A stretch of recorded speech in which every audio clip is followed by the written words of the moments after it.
Day 5. Hinaharap namin yung coffee shop na nakita ni Karen sa Google.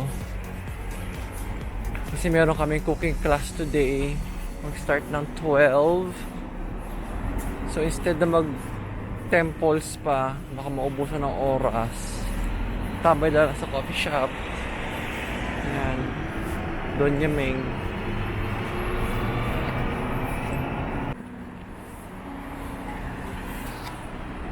Para ka lang naglalakad sa ano. Anong bridge ba? Nagtahan Bridge. Pero 14 degrees ang temp. Hindi ka maalikabukad.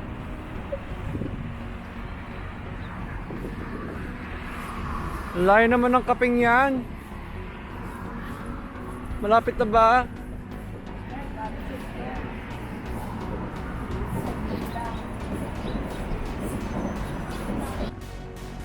(9:41 AM). Ganyan sila. Pumipila para lang sa ramen. What's the name? Hindi ko alam. Mas maliit pa yung ano, yung space sa loob. So, aantay ka talaga.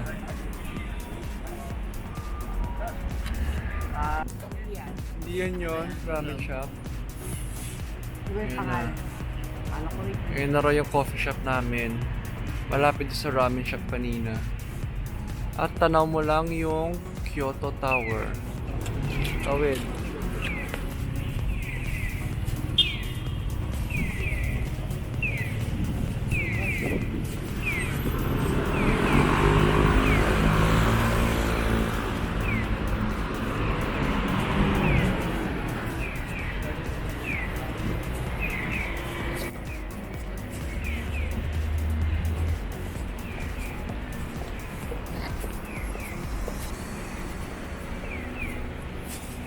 Tsumugi Cafe.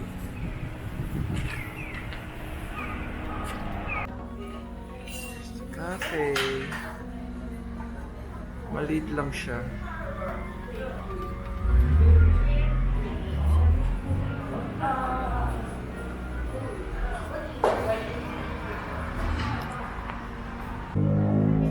We ordered green tea latte presso, matcha milk,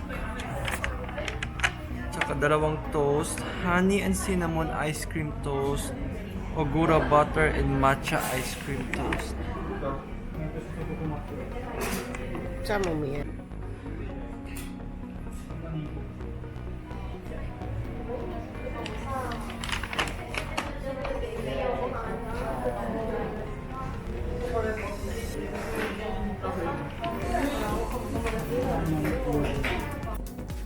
Dami ng tao.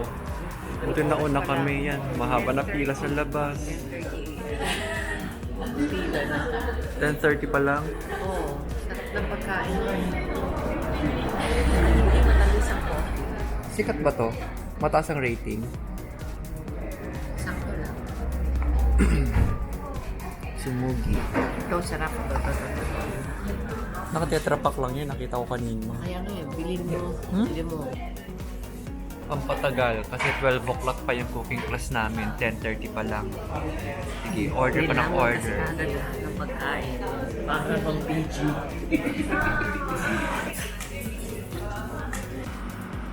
Ito na kami sa meeting spot ng cooking class. Dito namin kakatagpuin yung chef ba siya, Karen? Hindi siya, yung Mahusay lang magluto. Self-taught. Ayan na yung teacher namin, si Haru. Hello. Ito kami sa bahay niya para sa cooking class. Quite close. Okay. I was in a rush. I'm on my bike now. My house is close. Meron kaming dalawang classmate. Kala ko solo namin yung class. Hindi pala.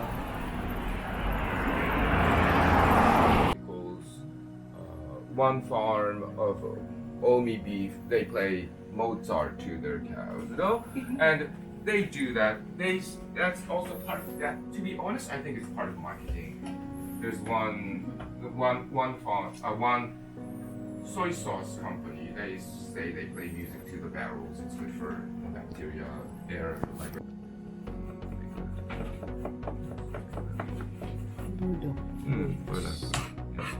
It's very tasty. Earthy.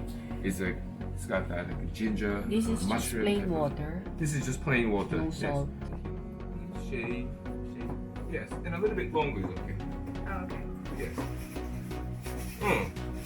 Like all the way down. Yes. It's really images.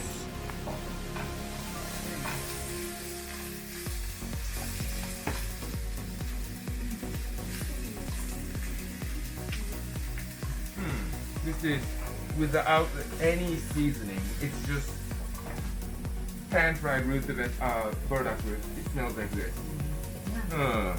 Very earthy. Yeah, kind of like mushroom pepper. Smell it has. Green pepper. And these, it's not so common to add a green pepper to kinkira, this dish. Just burdock root is fine. Burdock root and carrot is 500 grams. And in some countries, you know, some people can eat a lot, you know. But in Japan, when I was doing Kobe beef, it was actually, per serving, it was about 40 to 50 grams per person. And this, maybe close to 600. So 110, 120 grams would be per person.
It lasts usually about 10 minutes. This is probably front. It will only last 3 minutes. There's no use.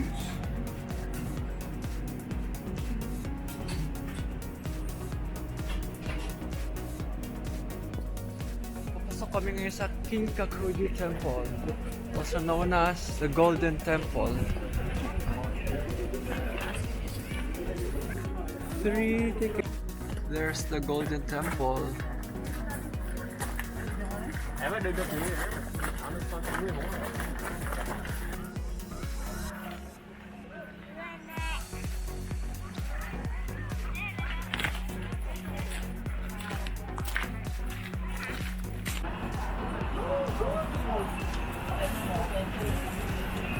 Last dinner in Kyoto before we go to Osaka bukas.